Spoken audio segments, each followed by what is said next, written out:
Chapter 20, Deal Breakers. If death by 1,000 papercuts shows how small cumulative injuries can erode a relationship over time, deal breakers are the earthquakes. They're the moments where the ground shifts so dramatically that the relationship can't continue on the same footing. In this chapter, we're going to name the big ones, the actions or omissions that can end a relationship outright, fracture a polycule, or permanently alter community trust. Some deal breakers are obvious, some are complicated, but each one deserves clarity, accountability, and a higher level of care. Polyamory asks us to be more honest, more communicative, more attuned than monogamy ever required. And while that brings immense beauty, it also brings more opportunities for mistakes, misunderstandings, and missteps that carry community-wide consequences. Deal breakers matter because they show us where our relational foundations can hold and where they crack. This chapter explores the deal breakers that can end relationships outright, or at the very least, redefine them forever. Some are obvious, some aren't, but each one deserves care, clarity, and acknowledgement. The spectrum of consent violations. Consent violations exist on a spectrum. Some are misunderstandings that can be repaired with humility and grounded conversation. Others are severe enough to shatter trust instantly. Many fall somewhere in between, wrapped in nuance, emotional charge, and the unavoidable truth that two people can walk away from the same moment with radically different experiences. The immediate reaction. First, breathe. A consent concern can feel like the end of your life, your reputation, your community. Most of the time, it isn't. Consent violations happen. We are human and we make mistakes. The goal is not perfection. The goal is accountability, impact awareness, and repair wherever possible. Consent violations are often more subtle and nuanced than criminal acts like assault or battery. That doesn't make them small. It means the path forward is often shaped by intention, impact, pattern, and context. If someone says they felt harmed by your actions, start here. Impact matters more than your internal story of intention. This moment is not about you being vindicated. It's about them being heard. I say this as someone who has lived on both sides of this situation, as the person harmed and the person who has caused harm. Consent violations are rarely clean. They're almost never simple, but they are always important. Fuck up. No fresh consent. Let's revisit a familiar example from earlier in the book with Lucy and Trish. Lucy and Trish shared that it's kind of electric makeout session that leaves you feeling like your lips are auditioning for their own independent film.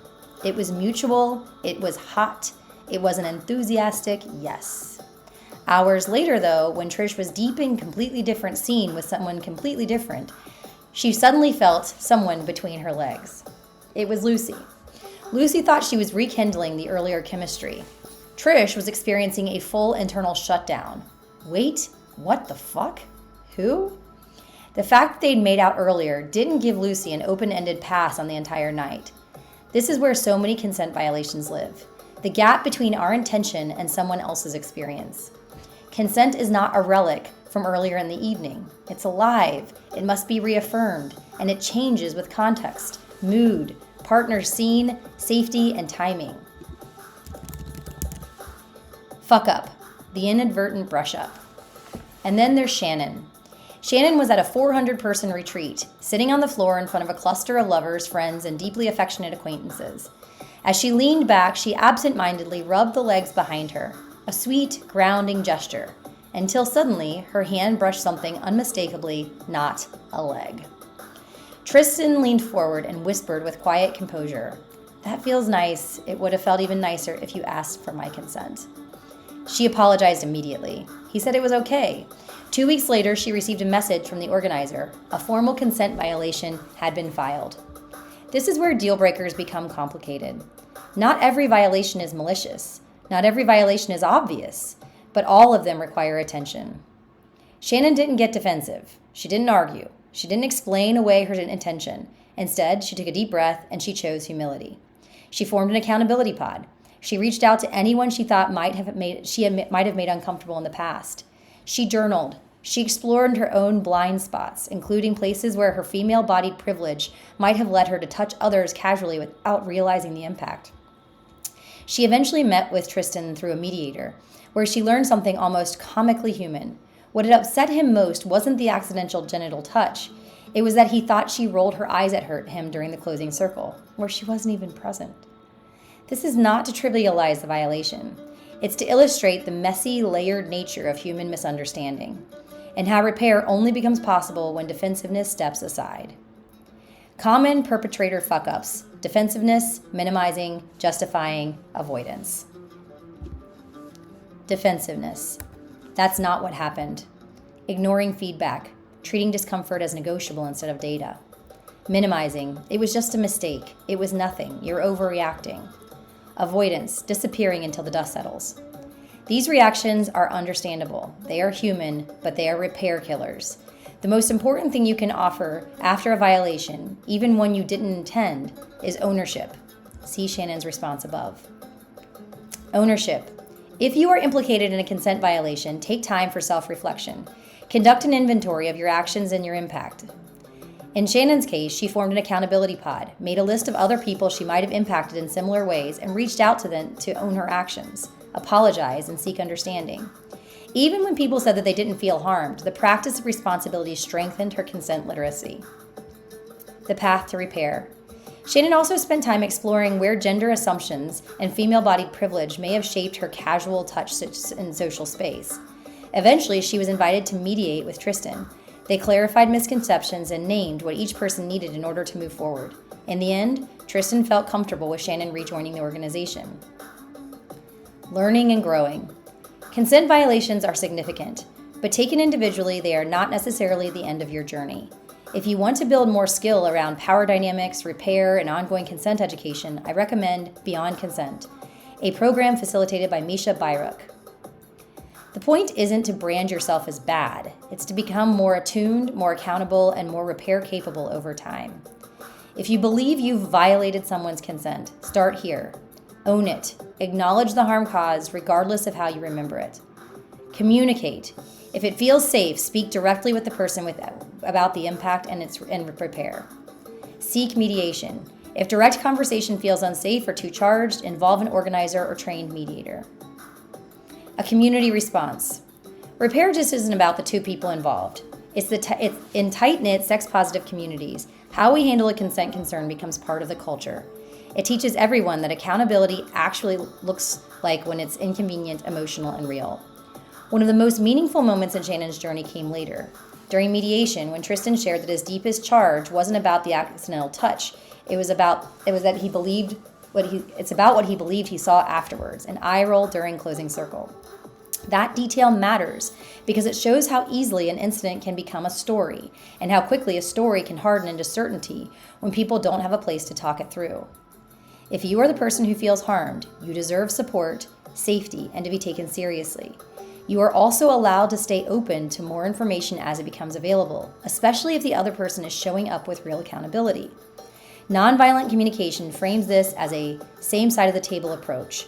The goal isn't to win or prove you're right. It's to understand what happened, name impact clearly, and decide what repair or boundaries are needed going forward.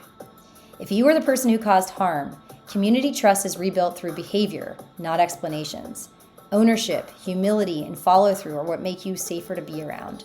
Defensiveness, minimizing, or disappearing is what makes communities tighten around you. Consent violations are nuanced, and severity matters. Some situations are repairable and become growth points. Others are serious enough to end relationships, remove access to spaces, or require formal action. The line is not mistake versus monster. The line is impact, pattern, and willingness to repair. What determines the strength of a community is not whether harm happens. It's whether people can name it, respond to it responsibly, and build structures that make everyone safer over time. Egregious examples. Some consent violations are repairables.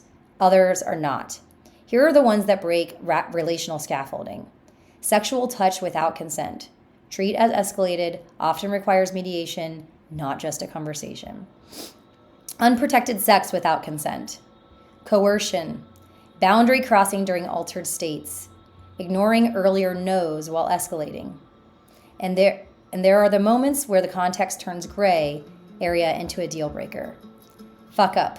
Communicating in the act when consent gets muddy. Carl and Vanessa were in the thrilling, dizzying early stages of dating. the kind where your clothes seem to remove themselves out of enthusiasm for you. On their third date, in the middle of a passionate sex experience, the condom broke. They both paused. Vanessa, still flooded with arousal, said it was fine. She was on birth control. They were both recently tested. All good.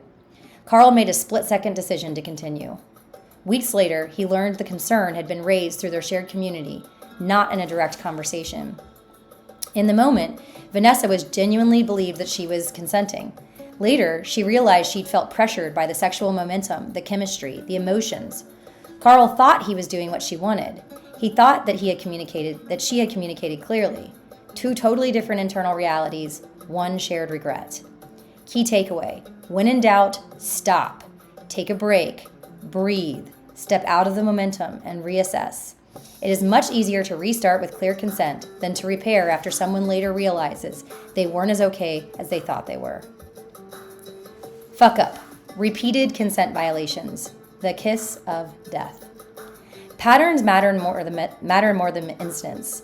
Nothing illustrates this better than Jared, a well-known dom who floated through E&M spaces with an air of dominance he seemed to believe was universally invited. He regularly called women sub in casual non-kink environments. He used eroticized and diminutive language without negotiation. He ignored repeated feedback. Then one day, after multiple reports, organizations began quietly blacklisting him. Not because of one incident, but because of a pattern. Communities protect themselves. Exercise. Where have I towed the line? Take inventory. Have I touched someone without explicit consent? Have I used sexualized language casually? Have I assumed intimacy that wasn't negotiated? Have I shared someone else's story or photos without permission? If yes, consider reaching out, gently, humbly, and seeking clarity or repair. Key takeaway: treat consent violations with utmost seriousness. Strive for resolution and repair, as multiple infractions can lead to lasting damage to your reputation and your relationships. Breaking long-term core agreements. Core agreements, safer sex practices, fluid bonding rules, child-related boundaries, emotional disclosures, all are backbones of trust. When these break, relationships break. Rules around STI communication, pregnancy risk, or family privacy aren't just agreements. They are safety nets. Breaking them is often irreparable. Fluid bonding with new partners. Few topics carry as much emotional heat as unprotected sex with a new lover. Sean and Leslie believed they were beyond needing rules. Their agreement was, we trust each other to make healthy decisions. It felt grown up, mature, evolved even. Until Sean had unprotected sex with Mimi, a 6-month partner who was already pregnant with her primary partner. In the moment, it felt logical. In the aftermath, Sean felt a pit of dread and told Leslie immediately. Leslie shattered, not because of risk, but because of meaning. Fluid bonding carries weight. It signifies intimacy, safety, priority, and emotional anchoring. Even unspoken meanings can create deal breakers. Fuck up. Protection was assumed. This example highlights why assumptions, i.e. will always use protection, even loving ones, can break the foundation of polyamory's most cherished agreements: honesty, transparency, and mutual care. Exercise. Introducing a new fluid partner. If you're considering unprotected sex with someone new, bring the idea to your partner early and far in advance, at least 30 days. Revisit it weekly. Let all involved express their fears, invite a 3-way conversation, set a future date for starting, allow space for anyone to say no, move slowly. A regulated nervous system is the best container for high-stakes conversations. Leaving the hierarchy. Hierarchy can anchor relationships. It can also destabilize them when removed abruptly. Moving from hierarchy to ecosystem or relationship anarchy often feels like an emotional demotion to the partner losing status. It can trigger feelings of inadequacy, abandonment, and fear. If your structure shifts, move slowly. Rushing this can permanently damage the relationship. Hierarchy versus ecosystem versus relationship anarchy. These aren't moral tiers. They're structures that often fit different lives, different nervous systems, and different levels of entanglement. In the hierarchy structure, What it actually is a primary anchor relationship has priority in decisions, logistics, and resources. It serves best couples who are raising kids, building financial or home infrastructure, or still building secure attachment. It has the common benefits of predictability, stability, clear decision pathways, and a strong container during transition. But it has the risks of secondary partners feeling limited, veto dynamics, and resentment if power is uneven or unspoken.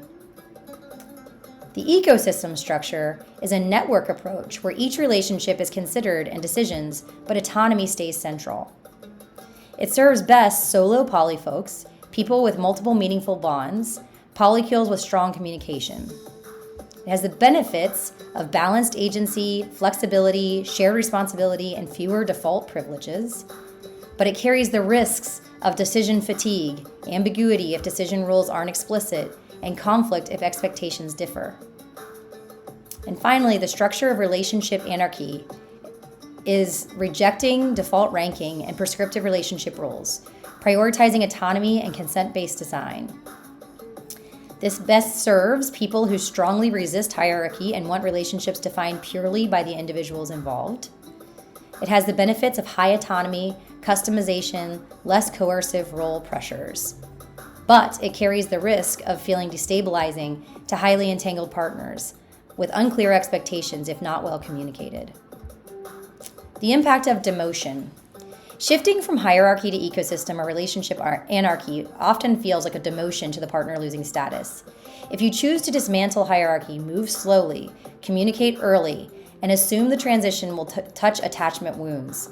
Bridges can burn fast here, and they're not always rebuildable.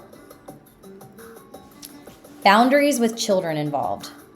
When children are part of the equation, violating agreements that impact them is often a deal breaker. The stakes are too high and the fallout is too lasting. If parents have agreed not to disclose open relating to their children yet, and one partner unilaterally violates that agreement, the rupture hits both the relationship and the child's sense of stability. A higher level of care. Deal breakers, when they show up, reveal truths about our capacity, our values, our wounds, and our alignment with each other. They force us to stop pretending. They require honesty, repair, renegotiation, and sometimes endings. They aren't failures, they are information. What matters is how we respond, with avoidance or accountability, with defensiveness or curiosity, with silence or repair. Polyamory thrives in communities where we take responsibility for our impact, where we speak truth before it breaks something, where we tend to harm with humility rather than shame. Deal breakers aren't failures, they're information. They reveal values, capacity, and alignment. What matters is how we respond with avoidance or accountability, silence or repair. Polyamory thrives in communities where we take responsibility. Deal breakers don't have to destroy us, but they should change us.